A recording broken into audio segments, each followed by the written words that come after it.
My brothers and sisters, we celebrate the fourth Sunday of Easter. One of the most endearing as well as reducing images of Jesus is that of the Good Shepherd. It was and remains a favorite of the Christian artists going back as far as the time of the catacombs in Rome. Even though we do not see real sheep and shepherds very often, still the image of the Good Shepherd is one of the most comforting images in the scriptures. When Christians pray Psalm 23, the Good Shepherd Psalm, they almost always think of Jesus, even though the psalm is about God the Father. The truth of our saying, like Father, like Son, applies in this instance.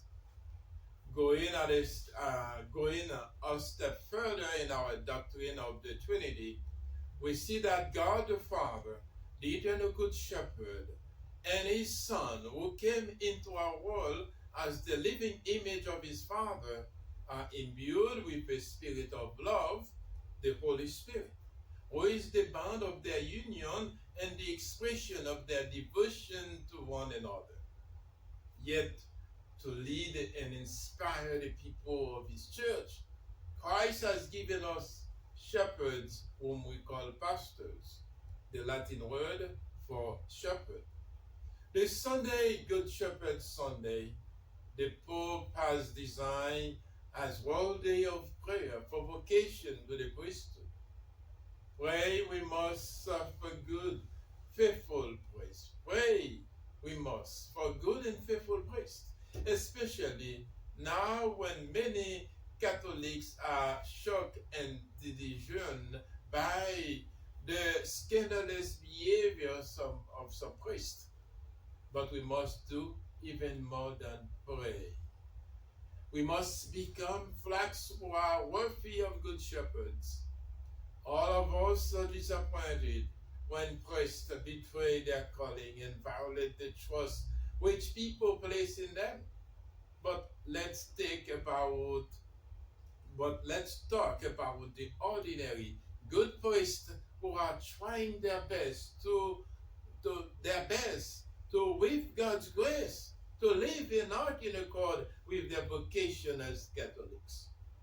The last verse in today's gospel is a very important verse which can help us make Jesus the central part of our lives.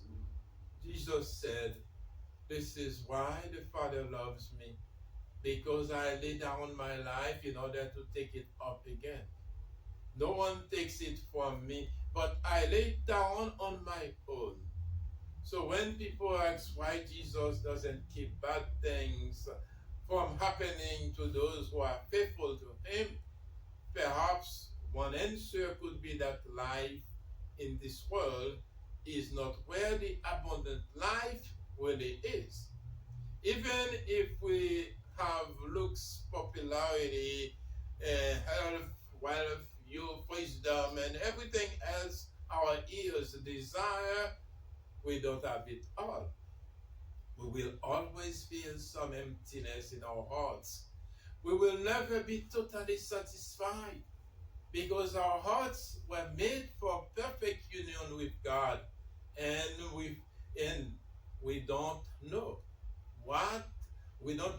that like until we get to heaven. We don't know really how that will like until we reach heaven. May God continue to be with you and open your hearts and mind to recognize Jesus who laid down on His life in order for us to have life. May He bless you.